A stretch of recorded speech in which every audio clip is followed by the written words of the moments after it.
So the last time we left off, Mech had just awakened something with their combination of Cybertronian technology and organic materials, as long as well with Megatron finding the staff of Merlin and awakening an ancient foe of Balerion.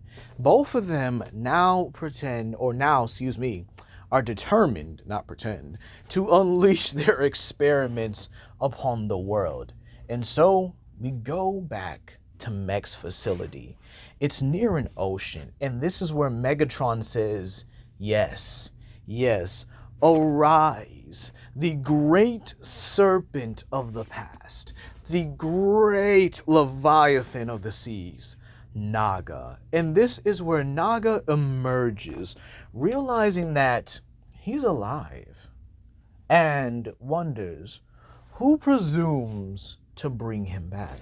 And this is where Silas and Mech stand before him. Some of them with their weapons at the ready, obviously with more militaristic firepower than the original. Let's just keep that there. And this is where Naga simply states, why did you resurrect me, knowing good and well the amount of destruction that I could cause? To which Silas simply states, I think you may want to reconsider any possibilities of terminating me. You see, not only have we resurrected you, but we know that one of your former enemies is alive. To which Naga simply looks at him and smiles. You don't mean, yes, indeed, the one who gave me this massive burn on my face. Balerion the Black Dread is alive. And he says, oh, how perfect. It's been a millennia since I fought him. And now, where is he exactly? To which, this is where Silas begins to speak Naga's language. How about causing some destruction? And we'll see how this goes. To which, this is where Naga simply smiles and dives beneath the waves. Meanwhile, back on the Decepticon warship, Megatron is pretty much standing before the cannibal along with the rest of the Decepticons, all looking a bit wary about this. And this is where the cannibal immediately lunges at Megatron with the Decepticons pretty much, ready to fire. But Megatron simply states, no, stand down. He'll handle this. So, obviously, being the prize champion of the pits of Kaon, Megatron begins to not only outskill, but outmaneuver the beast. He dodges, parries, and then simply backhands the cannibal. It tries to tail with. Megatron jumps over it and then comes down with a dropping elbow to its cranium and simply states, well, seems like you have a lot to learn, dear dragon. I am not your enemy, but I will be your master. To which the cannibal then unleashes a green demonic flame that shoots straight at Megatron. However, Megatron takes out the Terratex Warp Sword and simply whirls it one time. And this dissipates the flame and then sends a shockwave back to the cannibal, knocking him prone to the ground and on his back. Before he can move, this is where Megatron puts a foot on his chest and the blade towards his throat and simply tells him, yield. And with little more than just a look in his eye, he does. So that when Megatron lets up the massive beast, he bows to him, obviously submitting to him as his master. And this is where Megatron says, perfect.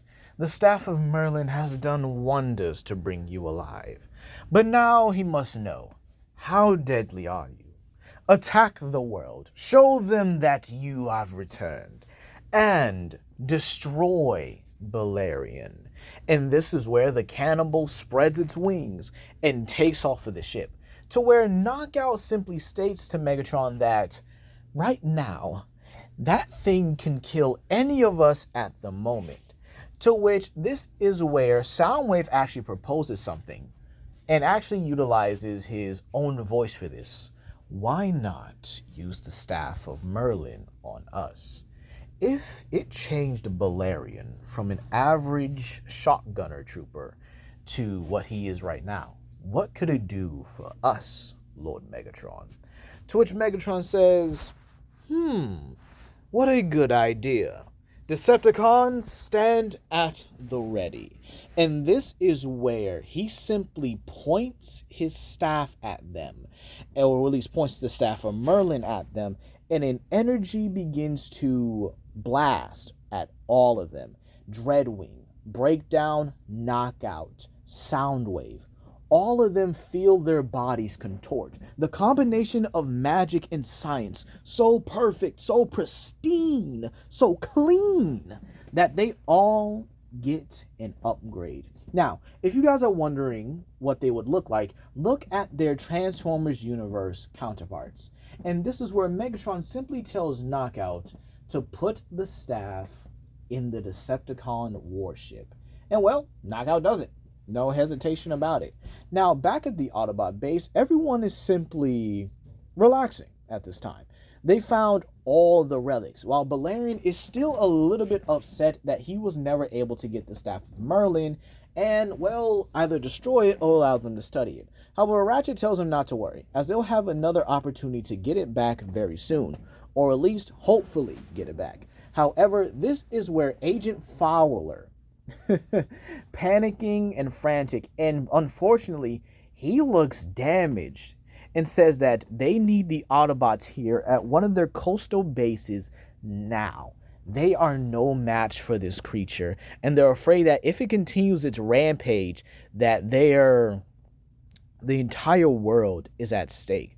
And this is where Balerion hears that kind of fear.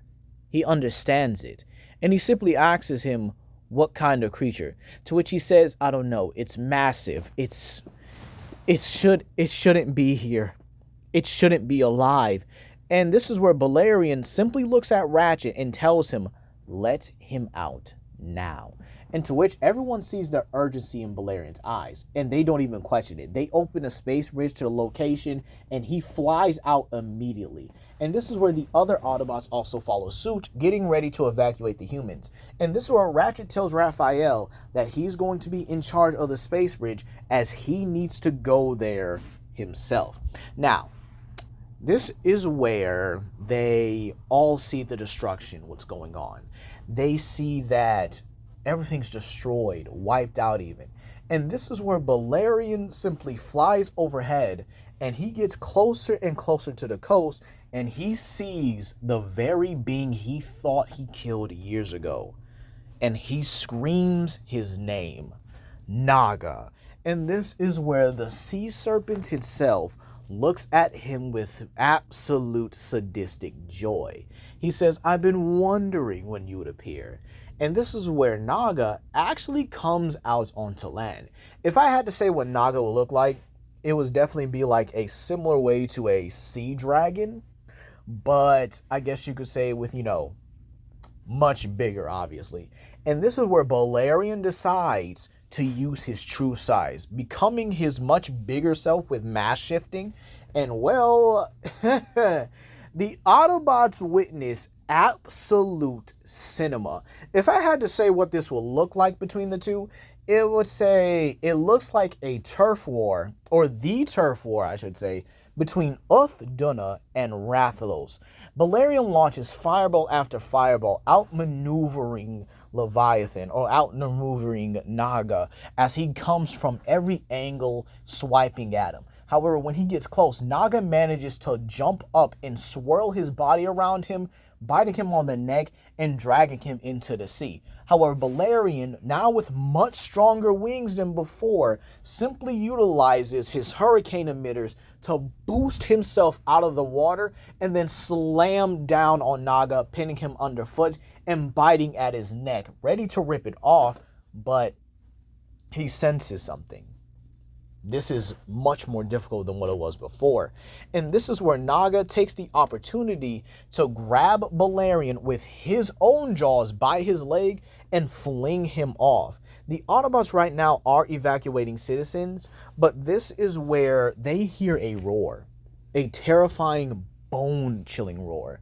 And this is where Ratchet simply states, heads up to Bulkhead, Strong Arm, and Depth Charge. And the cannibal simply descends onto the scene, blasting massive balls of green fire. And the Autobots are able to dodge just barely. And this is where Depth Charge simply begins to shoot at the cannibal with all his might. However, the cannibal's presence also distracts Balerion and Naga, with Naga actually smiling, saying, "So, he wasn't the only one brought back. How quaint." And this is where Balerion begins to have that little bit of PTSD. Not a bad one, but just enough to where he now sees that they've been bringing his enemies back. Some of his own rogues gallery, his Sinister Six, if you will, right? And this is where he looks fearful. He knows the destruction they could cause, but right now he knows that if they get out of hand, if this gets out of hand, mind you, this could spell disaster for everything. And keep in mind, this is still way before New Recruit and Legacy, meaning Optimus does not have the Star Saber and Smokescreen has not appeared yet, meaning the Autobots are on the back foot and have to really rely on Balerion here. So Balerion simply flies up way past Naga and simply bites down on the cannibal's leg. However, realizing again, this dude is different, just like Naga. And he feels the magic of Merlin as well as the Cybertronian technology.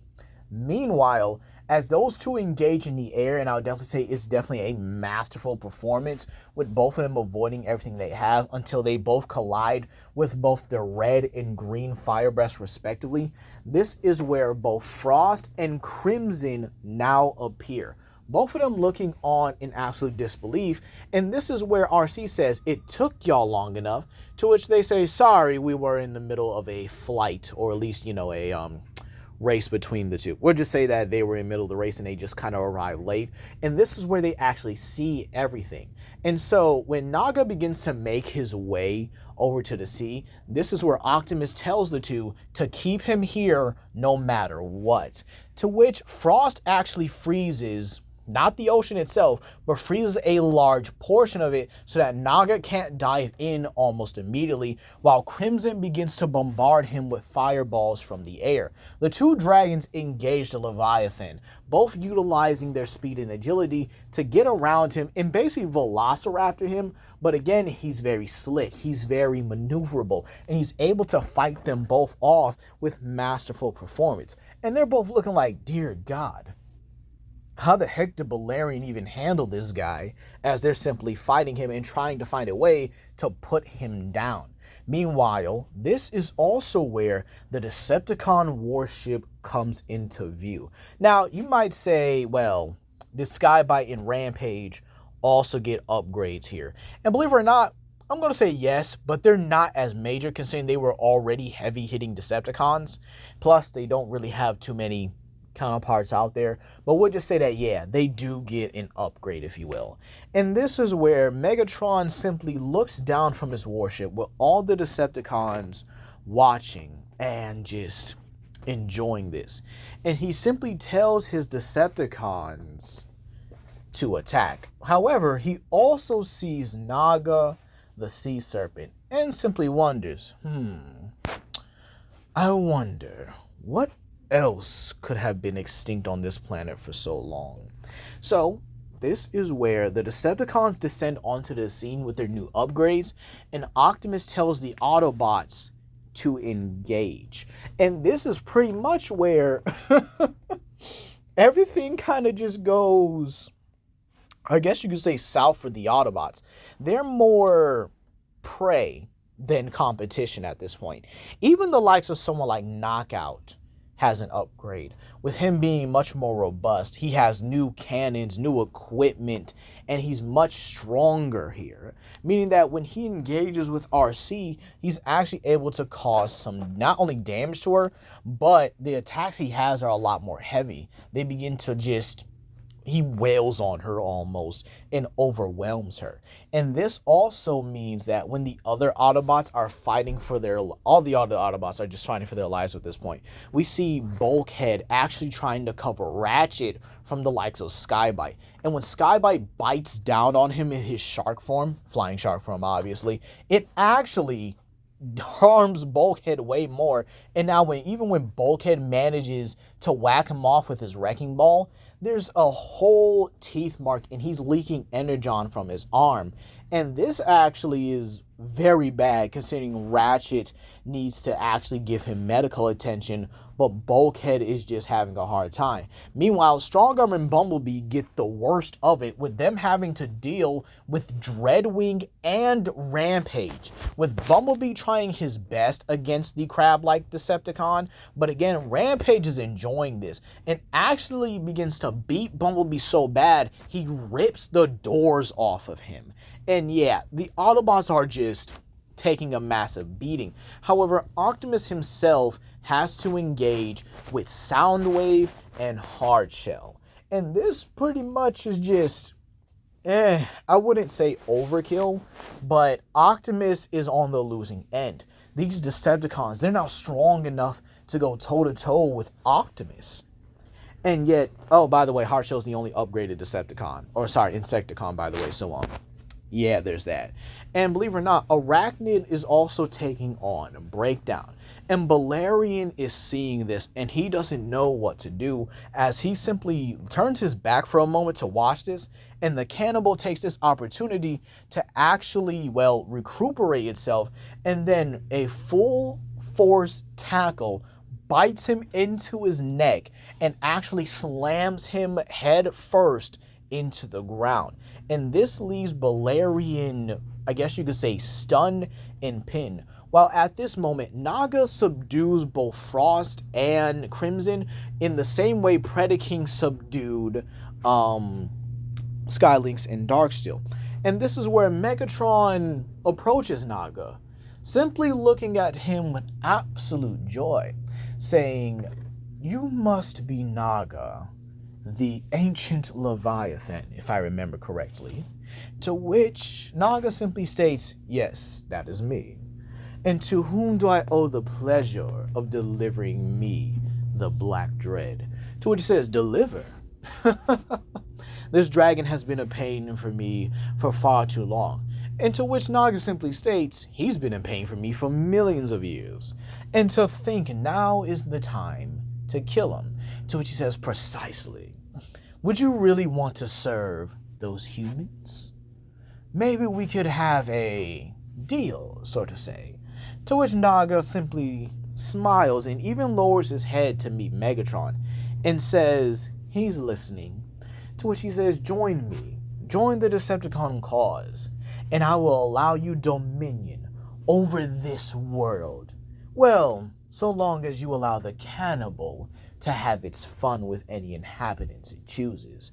To which Naga says, that is a very good deal. And what would I call you? Lord Megatron?" To which Megatron says, "While that would be admirable, you are no Decepticon, and I did not tame you like I tamed the beast. So, a simple Megatron from you will do." To which Naga simply says, "Deal. Now what shall I do with these two?" And this is where he says, "Perhaps I can corrupt them." And this is where he actually snaps his fingers, and one of the Insecticon drones actually brings him the Staff of Merlin. And at this moment, Balerion does regain consciousness as he simply is fighting off the cannibal who's trying to literally eat him at the moment. And this is where he looks at them and he begins to think back to everything he lost back then. Back to when he lost everything to the Predacons, how he lost his own troops, and now he is the only one that can keep these Autobots, everyone here, safe. And this is also one little detail I should have said from the beginning. This is where we see two beings looking on from a safe distance, that being Dirge and Thrust. Both of them are sporting their own color scheme and simply looking on as if they've seen everything. And well, they kind of have. They're looking on and they're actually watching with interest. The Autobots have a beast. The Decepticons now have possibly two beasts. But yet we know that Mech is the one that has created the what's it called? That Leviathan? To which Dirt simply says, yes, yes. It would be interesting to have our own. But maybe we can use this opportunity to scavenge something. And this is where they actually see something in one of the destroyed facilities, still kept in its container. And this is where Dirt simply sneaks on down and grabs it. It's a talisman of some sorts. However, this is where when he touches it, it converts to his size. And he says, this is very interesting. Perhaps Starscream would love this.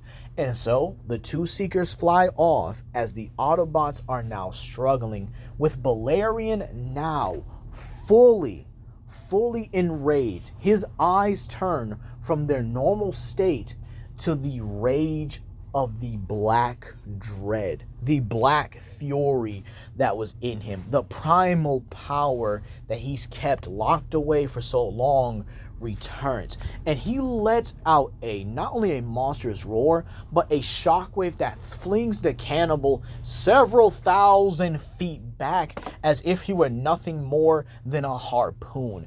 And he absolutely moves at such a frightening and horrific speed that no one has been able to perceive this at all before. And this is where he moves so fast that we can actually see a somewhat of a Monsterverse Rodan scene where he flies over the city and just kind of sweeps up everything. Yeah, he's moving at those speeds, but it's like times 100.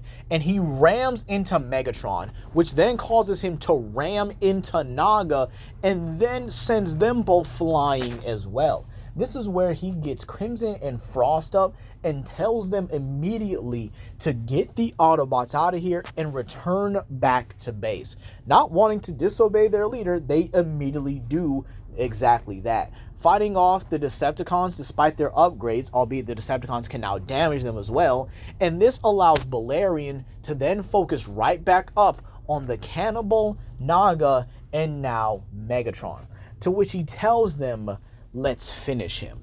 And so Balerion fights off all three of them, his rage and adrenaline pumping him through. Despite Megatron's slashes, the Cannibal's burns and bites, and Naga's boiling hot acid water, he fights through it all and manages to fight them off enough for Prime to get them, or at least the dragons, to get them out of there. And so, when that pretty much is said and done, Balerion skillfully and slickfully outmaneuvers Megatron to have the Cannibal ram him and lunge him over.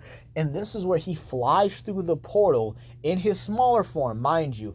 And when he comes in, he collapses to the ground, now finally succumbing to his injuries. All the Autobots are shocked. They are now worried and in disbelief. But Ratchet's got some work to do as well. He's got to make sure not only is everyone stabilized, but that now he's got some repairs to do. However, Optimus says that he could always use the forge of Solus Prime. However, he's not sure about their dragon companions. To which this is where someone actually holds up something very peculiar, that being Arachnid with the Staff of Merlin. And she says, well, if Megatron was able to use it to repair and upgrade his troops, why not us? And she actually says this while looking worriedly at Balerion. And Optimus simply states that right now, this is the best opportunity that they have. So Optimus gently takes the Staff of Merlin and actually focuses it through him, the Matrix, and the Forge. And so when the light goes off, or at least when a flash of energy pulses throughout the base, everyone is not only healed, but the Autobots are much stronger than what they were before. However, there's one person that's actually changed, that being Balerion. He's now bigger, stronger, much more powerful than what he was before, and he can feel it as he simply stands over them in an alpha-like state.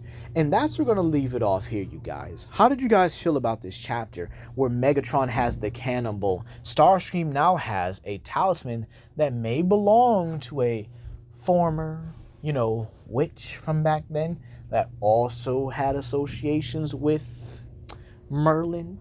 And what is Starscream's beast going to be? I mean, I already know what it is, but man, I can't wait to actually show you guys what Starscream is going to do. Dude is going to be an absolute demon when he actually finds this creature. And so, that's going to be all today, you guys. Please comment down below, like and subscribe and share with your friends. This is Legendary Grimlock, and I'll see you guys for the next chapter. Peace.